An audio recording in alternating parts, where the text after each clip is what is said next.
ചുമയ്ക്കും. ഞാനൊരു ചുമയുടെ മരുന്ന് ഉണ്ടാക്കാൻ പോവുകയാണ്. അതിന് വേണ്ട സാധനങ്ങൾ ഇത് ആടലോടകം. ഈ സാധനത്തിന് ആടലോടകം എന്ന് പറയും. ഇത് ആടലോടകം കുറച്ചെടുക്കുക. മുയൽച്ചെവി, ഈ സാധനമാണ് മുയൽച്ചെവി. ഇതുണ്ട് ഈനം ഇലയാണ്. ഇത് പറമ്പിലുണ്ട്. ഇപ്പം തണുപ്പായതുകൊണ്ട് കൂടുതലും പറമ്പിലുണ്ട്. ഇപ്പോൾ ചുമ കൂടുതലായിട്ട് നിൽക്കുന്നവർ ഇത് 2-3 പ്രാവശ്യം ഒരു കുറുക്ക് രൂപത്തിലാക്കി ഇത് നമ്മൾ കഴിക്കാൻ വേണ്ടി 2-3 ദിവസങ്ങളല്ല, ഒരാഴ്ച കഴിച്ചു നോക്കും കുഴപ്പമില്ല. നല്ല ഗുണമുള്ളൊരു സാധനമാണ്. അതിന് വേണ്ട കരിപ്പെട്ടി, ആടലോടകം, കുറച്ച് നല്ല ജീരകം, അരിപ്പൊടി ഒരു ടീസ്പൂൺ, അല്പം തേങ്ങ, ഒരു ഏലക്ക.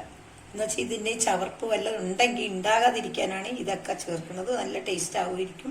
മരുന്നിൻ്റെ ഒരു ചൊവ്വ ചേർപ്പുണ്ട്, അത് ഉണ്ടാകാതിരിക്കാനാണ് ഇത് ചേർക്കുന്നത്. പക്ഷെ ഇത് മാത്രമായിട്ട്, ഈ ആടലോടകം മാത്രമായിട്ട് ഈ ജീരകവും ചേർത്ത് അരച്ച് പിഴിഞ്ഞെടുത്ത് ചൂടാക്കി കുടിച്ചാലും അത് ഗുണം തന്നെയാണ്. അതിലുപരി കഫം ഇളകാൻ കൂടെ ഉള്ള ഇതെന്ന് വെച്ചാൽ കഫം കിടക്കൊണ്ട് അത് പോകും. അതിനാണ് ഈ ഇല കൂടുതലെടുത്ത്. ഇത് ഭയങ്കര ഔഷധിയാണ്. ഇത് വീടിൻ്റെ പറമ്പുകളിലെല്ലാം ഉണ്ട്. എല്ലാവരുടെ ഇപ്പം തണുപ്പായപ്പോൾ കൂടുതലുണ്ട്. ഇതുണ്ടെങ്കിൽ നിങ്ങളത് പറിച്ച് ഇതുപോലെ ചുമ ഉള്ളവരായാലും ഇല്ലാത്തവരായാലും കഴിച്ചെന്നോർത്ത് കുഴപ്പമില്ല. ഇൻഷാ അല്ലാഹ് ഇത് ഈ മരുന്ന് റെഡിയാക്കിയിട്ട് ഇപ്പം കാണിച്ചു തരാം. ഇത് ഞാൻ ആദ്യം ആടലോടകം ഈ മിക്സിയുടെ ജാറിലേക്ക് ഇടുകയാണ്. കണ്ട, അത് കഴിയുമ്പം ഈ ഇലയും രണ്ടാമത്തെ ഇലയും ഇതിൽ ചേർക്കുകയാണ്. നല്ല ജീരകം, കുറച്ച് നല്ല ജീരകം. അത് ആ തൊണ്ടയ്ക്ക് നല്ല ഒരു സുഖമാണ്. ഇത് ഇപ്പം തേങ്ങാപ്പീര, ഇതെല്ലാം കൂടെ ഒരുമിച്ചിട്ടാണ് അരയ്ക്കുന്നത്. ഒരേലക്കത്തരി, അത് ഗ്യാസ് ട്രബിൾസിനും ഒക്കെ നല്ലതാണ്. അതുപോലെ തന്നെ ഈ കരിപ്പെട്ടി വൃത്തിയായിട്ടുള്ളൊരു കരിപ്പെട്ടിയാണ്. ഇതൊന്നുമില്ല, നല്ല കരിപ്പെട്ടി. ഈ കരിപ്പെട്ടിക്ക് ഒരു നാരും ഒന്നും ഉണ്ടാവില്ല. ഇത് അങ്ങോട്ട് ഇട്ട് കൊടുത്ത് വെള്ളവും ചേർത്ത് അടിച്ചാൽ മതി. കൂടുതലാണെങ്കിൽ ഇത് ഉരുക്കി എടുത്താൽ മതി. ഇതിപ്പോൾ ഇത്രയേ ഉള്ളൂ. ഇത് പൊടിച്ച് ഇതിലേക്ക് ഇടും. ഈ പൊടിയും ലാസ്റ്റ് ഇത് കഴിയുമ്പോൾ ഈ പൊടിയുമായിട്ട് കൊടുക്കും. കരിപ്പെട്ടി ഇതിലിട്ട് കുറച്ച് വെള്ളം ഒഴിക്കുക. എന്നിട്ട് ഇത് അരച്ച് നല്ലവണ്ണം അരച്ച് എടുത്ത് കഴിഞ്ഞിട്ട് നമ്മൾ കുറുക്കും. കണ്ട, കരിപ്പെട്ടി, തേങ്ങ, നല്ല ജീരകം, ആടലോടകം, മുയൽച്ചെവി, ഈ ഇത്രയും സാധനം. ഒരു ചെവിനും കൂടെ കിട്ടിയാൽ നല്ലതാണ്. അത് പക്ഷേ കിട്ടിയില്ല. അതുകൂടെ കിട്ടിയാൽ വളരെ ഗുണമാണ്. ഇത് ആർക്കും കഴിക്കാം. ഇത്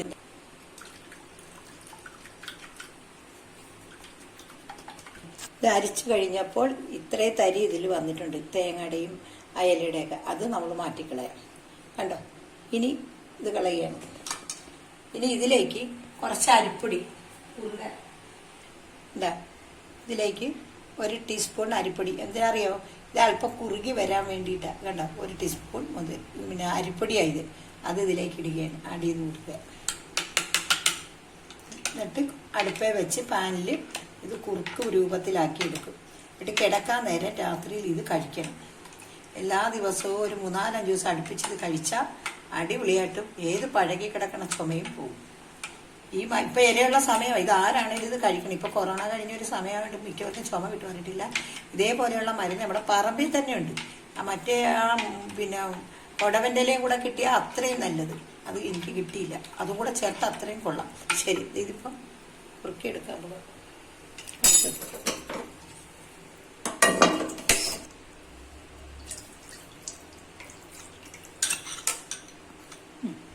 ഇനി ഒരുപാട് തിളച്ച് പോകാത്ത രീതിയിൽ ഇങ്ങനെ ഇളക്കി കട്ടയാക്കരുത്. നല്ല കുറുക്ക് കുട്ടികൾക്ക് നമ്മൾ കുറുക്കുണ്ടാക്കണ മാതിരി ഉരുകി വരും. അപ്പോൾ ഉള്ള ശർക്കരയുടെ തരിയൊക്കെ കൊണ്ട് ഉരുകിക്കോളും.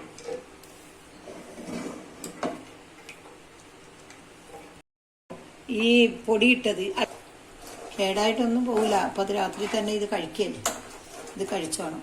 ഇത് കണ്ട, ഇതിൻ്റെ പച്ചച്ചവ മാറും വരെ. അതിന് രുചി എന്ന് വെച്ചാൽ വലിയ ചെറിയൊരു ചവർപ്പുണ്ടാകും. അത് ഉണ്ടാകാതിരിക്കാനാണ് ഈ ചക്കര ഇട്ടത്. ചക്കരയും ഔഷധിയല്ലേ. വേണ്ട, ഇത് ഒരു ആഴ്ച അടുപ്പിച്ച് ചെയ്യണം. ആ കുത്തിച്ചുമയും ഒരുമാതിരി കഫക്കെട്ട് കൊണ്ടുള്ള കുറുങ്ങലും എല്ലാം മാറിക്കിട്ടും. ഈ ചുവ മാറും വരെ ഇളക്കല്ലേ, കട്ട പിടിക്കും. ഇങ്ങനെ കൈ തൊരാതെ ഇങ്ങനെ ഇളക്കി കൊടുക്കും. മുയൽച്ചെവി, നല്ല ജീരകം, ഒരു 1/4 ടീസ്പൂൺ. പിന്നെ ഈ ആടലോടകം വലുതുണ്ട്, പക്ഷെ ഏറ്റവും നല്ലത് ആ ചെറിയ ആടലോടകമാണ്. എനിക്ക് ഈ ചെറിയ ആടലോടകം എൻ്റെ മുറ്റത്ത് ഞാൻ എവിടെയാണെങ്കിലും ഞാൻ നാട്ടിൽ പോയാണ് കൊണ്ടുവന്ന് നട്ടിട്ടുണ്ട്. ഈ മരുന്ന് എനിക്ക് ഭയങ്കര ആയിട്ടുണ്ട്. കാരണം എന്ന് വെച്ചാൽ കുറച്ച് ആടലോടകവും വെറും നല്ല ജീരകവും മാത്രം മിക്സിയിൽ അരച്ച് ഇതുപോലെ അരിച്ചെടുത്ത് ഇതുപോലെ കൽക്കണ്ടം ഉണ്ടെങ്കിൽ പനം കൽക്കണ്ടം എന്തെങ്കിലും ഉണ്ടെങ്കിൽ വെച്ച് ഇത് കുറുക്കി കൊടുത്തിട്ട് ഞങ്ങളുടെ വീട്ടിലെ മിക്കവരുടെയും ചുമ അങ്ങനെ വന്നവരുടെ എല്ലാം മാറി. അതുകൊണ്ടാണ് ഞാൻ പറയുന്നത് ഈ മരുന്ന് ഇൻഷാ അല്ലാ ഞാൻ ഈ മരുന്ന് ഞാൻ റെഡിയായി. ഇനി അത് പാത്രത്തിലേക്ക് ഒഴിക്കുകയാണ്. ഇതുപോലെ ദിവസം ഒരു നല്ല ചുമയുള്ള ആരെങ്കിലും ഇതൊന്ന് കഴിച്ചു നോക്കൂ. ഒരാഴ്ച കൊണ്ട് ഇതിന്റെ ഫലം കിട്ടും. മുയൽച്ചെവിയും ഒരു ചെവിയനും ആടലോടം. പക്ഷേ എനിക്ക് ആടലോടമാണ് ഇതിൽ പ്രധാനമായിട്ടും കിട്ടിയത്. അതിന്റെ നല്ല ഗുണമുള്ള ഒരു സാധനം തന്നെ കിട്ടിയത്. ആ മുയൽച്ചെവിനും ഉണ്ടായിരുന്നെങ്കിൽ നല്ലതായിരുന്നു. പക്ഷെ എന്തായാലും കുഴപ്പമില്ല. ഇത് ഡെയിലി ഒരാഴ്ച നിങ്ങൾ കൊടുക്കണ അതിന്റെ പ്രതിഫലം അറിയാൻ പറ്റും. നല്ല അസൽ മരുന്ന് കണ്ട, നല്ല സോഫ്റ്റ് ആയിട്ടിരിക്കുന്ന കണ്ട, ആരും കഴിക്കും ഈ മരുന്ന് കണ്ട. ഈ മരുന്നിന് ഗുണം ഇതറിഞ്ഞിട്ട് നിങ്ങൾ തന്നെ പലർക്കും പറഞ്ഞു കൊടുക്കും ഈ ഗുണം. ഇൻഷാ അല്ലാഹ് എൻ്റെ ഈ വീഡിയോ ആയിട്ട് ഇഷ്ടപ്പെടുന്നവർ സബ്സ്ക്രൈബ് ചെയ്യാൻ മറക്കരുത്. അടുത്ത മരുന്നുമായിട്ട് വരാം ഇൻഷാ അല്ലാഹ്.